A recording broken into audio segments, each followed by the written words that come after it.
Det är över 10 000 år nedbrytningstid på glasfiber så att Tjorven kommer finnas för alltid. Så är det bara.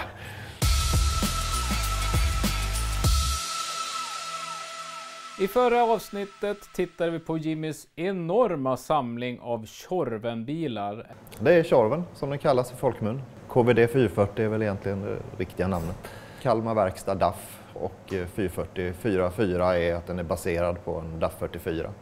Och nollan är 0 passagerare för postbilsversionen och 441 är då för civilversionen. Det är ju många som inte vet om att den såldes till andra ändamålen än för post. Det kommer som en nyhet för de flesta. Du och jag har ju någonting gemensamt. Du har ju också ägt en Reliant. Ja, vilken underbar bil ju. Det är så liten bil och sen en större motor än vad Tjorven har.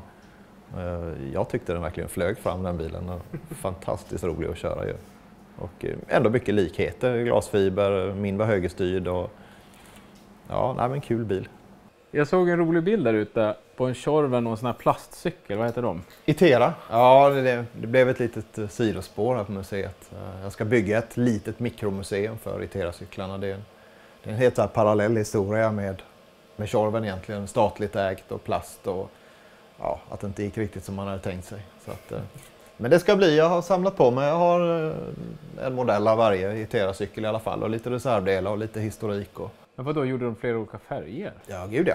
Det fanns ju den här bruna, precis samma brun nästan som jag har en Tjorven i. Och den vita. Och sen var det ju sportcykeln då med bockstyre, rosa. Och sen den här gröna färgen där bakom. Den gröna och den bruna var vanligast. Den vita var den senaste och den sportmodellen såldes inte så många. Den var ganska dyr tydligen. Så att där står en ny låda.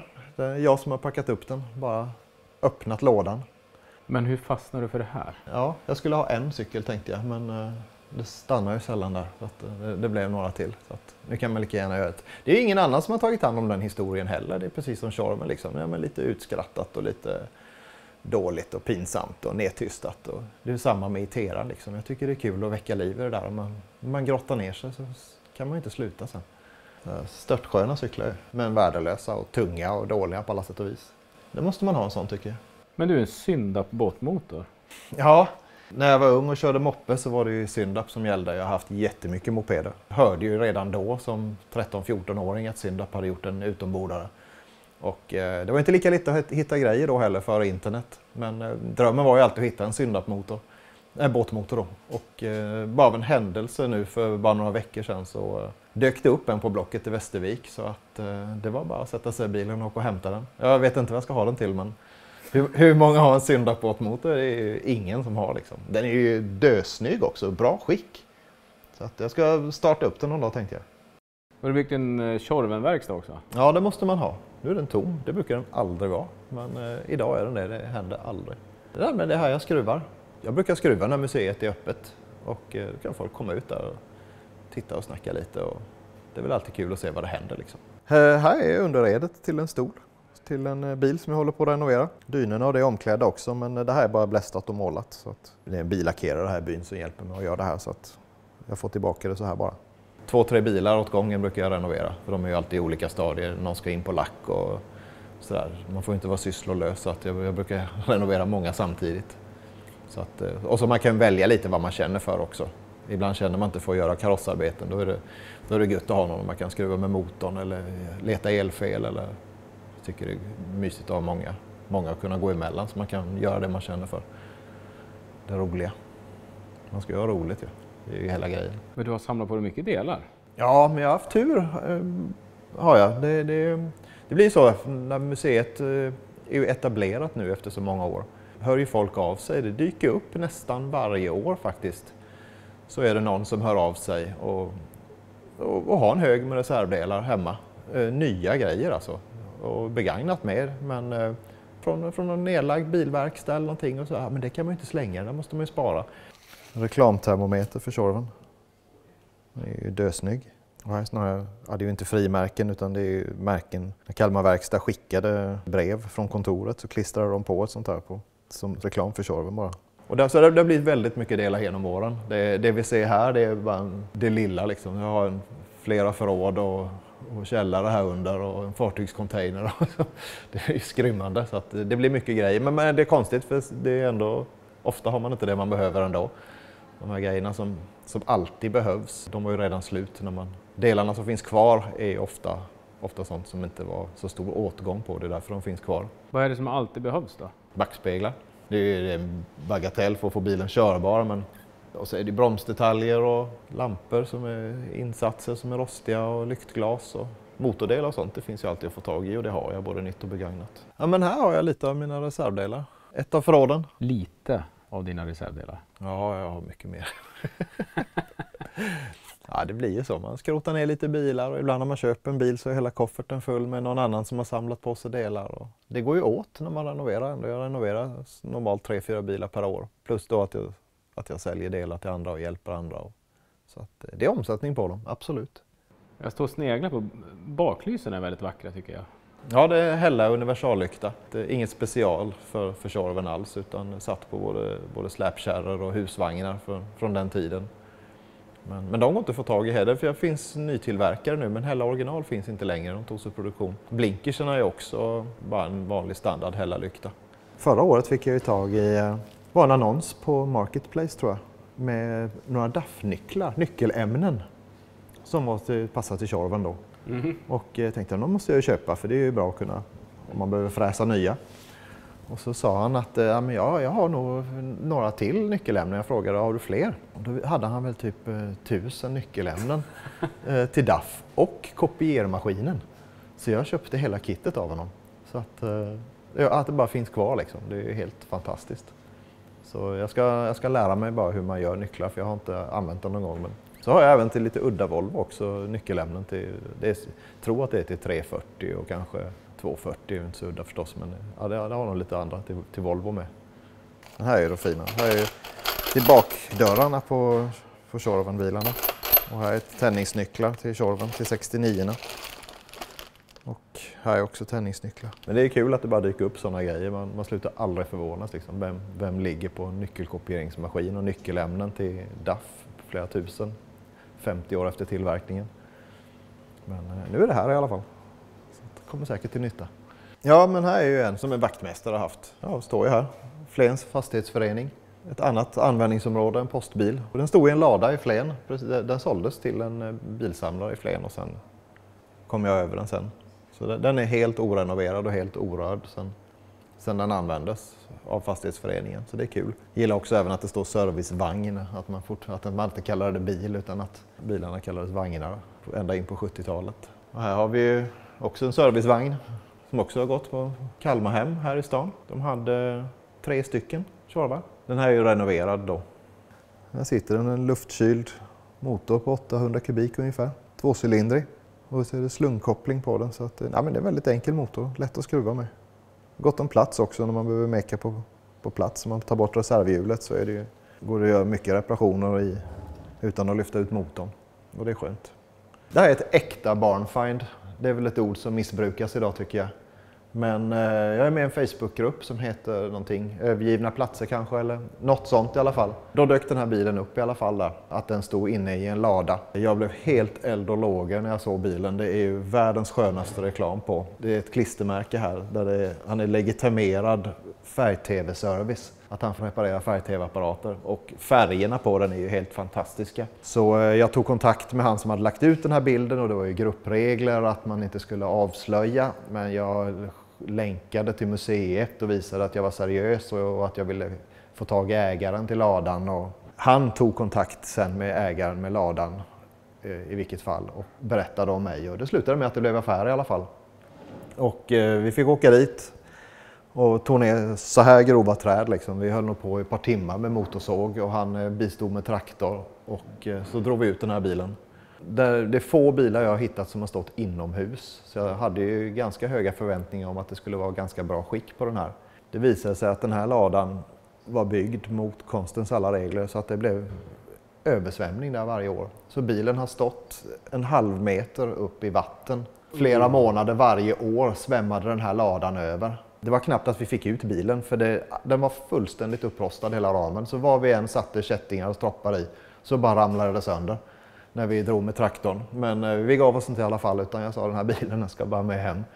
Jag har ju tagit en Donato-bil så att jag har ju behållit karossen och allting är ju helt orört. Men ram och motor och allting kommer från en Donato-bil då. Men den är helt körbar och den är nästan som ny under till faktiskt. Så att, jäkligt rolig bil med sin sköna reklam. Det roliga är att det här Stadigs Radio och TV som den här firman heter, 2 stycken som har jobbat på den firman. Jag gick med i någon sån där Borås, den kommer från Borås den här bilen. Jag gick med i någon Facebookgrupp där och försökte jaga bilder från tiden. Och då var det några som hade jobbat på den firman och kände igen bilen, så de har kommit hit till museet bara för att titta på sin gamla bil. Så det är faktiskt roligt. Och jag även fick tag i en bild också från tiden när den användes. Och att det satt precis ett sånt takräcke på också, ett exakt likadant. Så det är ingenting hittepå med den. Men det är en riktig favoritbil den här, och historien också med ett sånt barnfind och få ta med sig motorsåg och traktor. Och, ja, det är häftigt, det är inte ofta man stöter på sådana. Och att det blev affär också. Det såg lite mörkt ut ett tag där med tog sån tid innan vi hittade alla ägare och ja, det skulle ju gå rätt till. Men nu står den här i alla fall, fullt körbar. Ja, den här bilen har också tillhört en radio- och tv-handlare. Tyvärr vet jag inte hur loggorna ska se ut. Det tillhörde Vabes, hette det. Sålde väl mycket egentligen grammofonskivor och grammofoner i Malmö. Och det roliga är varje gång jag köper en ny bil så beställer jag all ägarhistorik från Riksarkivet från bilen såldes till dagens datum. När jag fick se den här Vabes i Malmö, det ringde några klockor, det var någonting som var bekant. Så jag började rota igenom alla mina ägarpapper från bilar och det visade sig att jag har en bil till som samma firma har ägt. Så de hade 2 Tjorvar och nu har jag bägge 2. Det var ju verkligen slumpen. Så det är också ändå en delivery. Som sagt, jag säger att de är ovanliga och här växer de på träd, men jag har haft tur att hitta många. Så är det. Nästa är ju fräsig, men den är väl inte äkta den här heller? Då? Nej, den är inte äkta. Det är en fjällko. När jag hade byggt min brandbil så bara kände jag att jag måste väl göra en polisbil också. Det var inte så mycket jobb, det här är mer en lackgrej egentligen än brandbilen då, så där jag byggde tank och satte i jalusier och sådär. Men det är gjort som en liten fångtransportsbil med lite enklare britsar bak och den har lite polisutrustning, lite skyltar och blåljus och siren och sådär. Så ja, det är bara en kul grej. Så hade de ju även då när de gick som värdetransportsutförande. De delade ju ut, pensionen kom ju kontant för. Och då hade de några större städer hade en speciell Tjorven som åkte till banken och hämtade kontant. Jag hörde i Växjö var den som hade kört en sån Tjorven. Det sitter galler för bakrutorna då, jag har en sån här ute. Han hämtade 7 miljoner i säckar som de bara slängde in bak i bilen. Och finns inga säkerhetssystem. Det fanns ett enklare larmsystem på de bilarna. Så om man skulle bli rånad så tryckte man på en knapp inne i bilen. Så drog ett relä i motorrummet så att tutan tutade hela tiden. Och sen snodde den strömmen ifrån tändspolen så att bilen inte gick att köra. Det var larmet som fanns, alltså 7 miljoner 1970 tygsäckar bak i skåpet liksom. Det är häftigt. Ja, nästa är min campingtjorven. Jag fick tag i en sån här låda på taket, jag vet inte vad de heter. Man fäller ju upp den så blir det ju som ett stort tält, en sovplats uppe. Och så blir det ju ett förtält längs hela bilen där så att så blev det lite flower power tema på den. Ja, det är bara en kul styling liksom. Så den har tillhört Autocar faktiskt, en återförsäljare av Tjorven. Jag tror att den har gått som hyrbil i Göteborg när den, som första ägare. Så det är lite kul. Det här blev nästan lite svårt när man har byggt lite hittepå-Tjorvar som jag har gjort med polisbil och brandbil och bärgningsbil. Så när jag hade min militärbil så trodde ju alla att det här var ju också någonting som jag hade hittat på. Men det var så att det såldes en Tjorven till varje flygflottilj i Sverige. De hade till alla möjliga ändamål. Vakterna de hade sin hund bak när de var ute och körde vaktronder. De hade dem att samla in bromsskärmarna efter Draken och de var ute och tittade på landningsbanorna, inspekterade dem och skrämde bort fåglar. Så att den här är faktiskt äkta på alla sätt och vis och det sitter mörkerbelysning på och det är original allting. Ja, men var hittar du den här någonstans? Den här var uppe i Jämtland tror jag. Jag har haft en militärbil till faktiskt. Men den sålde jag till en kille som samlar på militärbilar som ska renovera den. Men den här har jag renoverat upp. Så att, det är kul också med en militärbil och att man kunde hitta, alla mörkerbelysning och sånt var ju borta. Men hålen var ju kvar och sådana här armaturer var ju lätt att hitta och då såg man att hålbilden och allting passade liksom, så att allting stämmer. Ja, det är en rolig bil. Den är jag nöjd med. Gör så snyggt i grönt med tycker jag. Det här är faktiskt egentligen den enda bilen som är registrerad att heta Tjorven. Den andra heter ju som sagt KVD 440 eller KVD 441. Den här heter Tjorven. Den är byggd 1985 baserad på Fiat Ritmo och Regatta. Den är 1 decimeter bredare än vad en vanlig Tjorven är, för den här är ju då framhjulsdriven och har en automatlåda från Audi i sig. Och den är byggd här i Rockneby, bara 500 meter ifrån där vi är, av min pappa då och min farbror. Byggdes 2 exemplar inför den här upphandlingen 1985. Så då byggdes Scandicar hette firman. Byggdes de här 2 och sen var det danskarna byggde även en Tjorven också. Nu hade jag en sån som jag faktiskt sålde till en entusiast, så den gick tillbaka till Danmark. Och sen, så den var väldigt lik Tjorven med skjutare och så med. Och sen Opel var ju också med i upphandlingen där och det blev ju Opel som vann den upphandlingen. Här är vi då i Scandicaren Tjorven som är registrerad som en 87. Den här är inte riktigt original. De har bytt stolar i den någon gång lite för komforten. Det ska sitta en lastbilstol, en luftfjädrad BG-stol i egentligen. Med hög rygg och en riktigt fin stol. Och på den sidan så var det faktiskt nästan som i originaltjorven en liten enklare, inte pall men väldigt enkel stol på den sidan för att få plats med postutdelningsbordet. Förutom det så är den ganska orörd den här bilen. Och man ser ju väldigt mycket att det står ju till och med Fiat här. Men det roliga var att det här var faktiskt de enda bilarna under den här, de testkördes ju under nästan ett år. De här 2 Tjorvarna, Scandicar-Tjorvarna, det var inget strul med dem överhuvudtaget. De gick de här prövotiden utan minsta lilla. De andra de gick sönder både lite nu och då hela tiden och strulade väldigt mycket. Men det är en jäkligt trevlig bil att köra i alla fall. Den här är fullt körbar och besiktigad. Och... Det är roligt att ha också om det är din pappa som har byggt det. Ja, det är klart att det är. När det byggdes 2 att man har lyckats komma över båda 2, det är helt fantastiskt. Den andra är ju bedrövligt skick, den är krockad den andra. Men den här är ju faktiskt ganska fin. Det här var min första favorittjorv. Det var väl den första som jag egentligen hade igång och körde lite med. Det är en ganska tidig 69 och helt orenoverad. Den är i sitt originalskick. Det är väl egentligen att tänka på att den inte är renoverad, för en nylackad bil den blir ju alltid fin. Men den här är helt orörd faktiskt. Väldigt sköna färger tycker jag. Den är 5 nyanser av brunt. Instrumentpanelen är brun och mattorna är bruna och allting är olika bruna färger. Så det är en väldigt ovanlig färg på en Tjorven också. Jag vet inte hur många som gjordes i den här färgen, men det var inte många. Vad fanns det för färger då? Det fanns vit, ljusblå, röd. Den vita kallades kommunalgrå på den tiden. Och gul då givetvis. Så att inte jättemånga. Ja, den här bruna med då ja. Men du hade ju lite roliga bilar där ute också. Ja, det är ute. Jag måste ju ha lite projekt också. Här inne är ju de som är färdigrenoverade eller de som man är mest rädd om. Så att det finns en hög ute också som ska tas hand om. Men alltså det var inte bara en bil du hade här ute? Det var hur många som helst ju. Ja, det står några stycken så att jag vet vad jag ska göra lite om helgerna. Du måste ju ta och bygga ut här snart för du får inte plats med några fler bilar i lokalen. Ja, det skulle behövas några 100 kvadratmeter till. Det hade varit toppen. Men det kommer nog det med. Här är nog egentligen kommer bli en av de roligaste bilarna i min samling. Den har tillhört Kalmar Verkstad och gått som reklambil där. På den här sidan som då är, den kallades på Kalmar Verkstad, hette den SAS-röd. För att deras flygplanstruckar var i en viss röd kulör och det var den här. Så på den här sidan har det stått DAF-service Kalmar Verkstad. Och sen om vi går runt på till bilen här. Nu är en skärm bytt här för att den var krockad, men annars är den blå på den sidan. Och där har det stått Tjorven service på den sidan.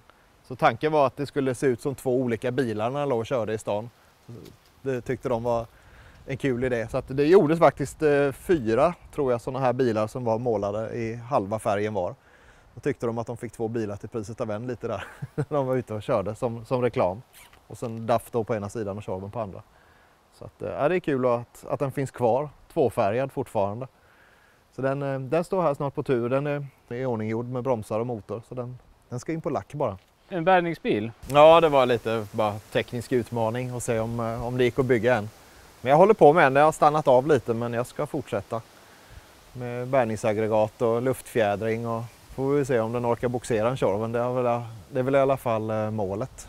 Dubbelmontage låtit bygga också på den. Det ska nog gå bra. Den efter här har tillhört Haninge Bostäder, en vaktmästare som har haft där. De hade nog 4-5 stycken Tjorvar. Bilen efter har tillhört Västerås stad. De hade också 3-4 stycken. Så att den sitter på en broschyr där inne, ett reklamblad. Just Västerås stad de hade. Och den blåa efter igen har faktiskt Kalmar kommun haft och kört med. Och sen är den 3-färgad som en rörmokare har haft. Och den sista bilen har Skanska haft bara en bit bort här. Hade de som servicebil. Det är lite kul, jag har till och med beställningsdokumentet när de köpte bilen med bokningsbekräftelse och leveransdatum och all historik finns kvar till den bilen. Det är ganska unikt att det finns kvar. Den ser väldigt hög ut den här gula. Ja, men den har ingen motor eller något som tynger ner den, så blir man nog lurad av takräcket också att den ser högre ut, men det är en original. En står det ju Volvo på. Ja, det är inte jag som har gjort det. Är någon som har tagit en Volvo 66 och satt på en Tjorven-kaross på. Den är ju vänsterstyrd faktiskt och den är besiktigad och registrerad så. Det är någon som har lagt ner väldigt mycket möda på att bygga ihop 2 bilar till en. Att jag har aldrig kört den, det har en dålig topplockspackning, men den ska väl igång också den så småningom. Men de som står här då, det är mer eller mindre företagsbilar då? Ja, men det är det. Det är någon postbil här som hade stått här. Sen är det företagsbilar resten. Nej, men när jag började samla då går man ju all in. Då är man ju ute och det är köpesannonser och säljsannonser och man är ju ute och jagar väldigt aktivt. Så att, men nu har jag lugnat ner mig lite så att nu ska jag hinna ta hand om dem jag har också. Det gör jag inte ens det. Så att nu är det ganska lugnt. Det var länge sedan jag köpte en Tjorven nu faktiskt. Jag tror inte jag har köpt någon i år ens. Förra året köpte jag någon men inte i år. Det är för dåligt. Jag älskar ditt samlande, måste jag säga. Ja. Jag tycker det här är helt fantastiskt. Ja, men det är som sagt, det är ändå kul att en hobby kan bli ett företag också, som det här har blivit. Mm. Och hela familjen är involverad och tror att de tycker det är kul med. Alla tycker någonting om Tjorven. Man behöver inte vara bilintresserad. De är ändå roliga att kika på. Vilken fantastisk samling. Tack. Och jag vet att du har en annan typ av samling också. Ja, jag har inte bara en last i livet tyvärr. Utan jag har en samling till också. Ett annat garage med andra bilar. Så det ska vi ta och åka och kolla på vid ett annat tillfälle. Men till dess då får vi säga på återseende. Ja, tack. Hej på dig. Hej.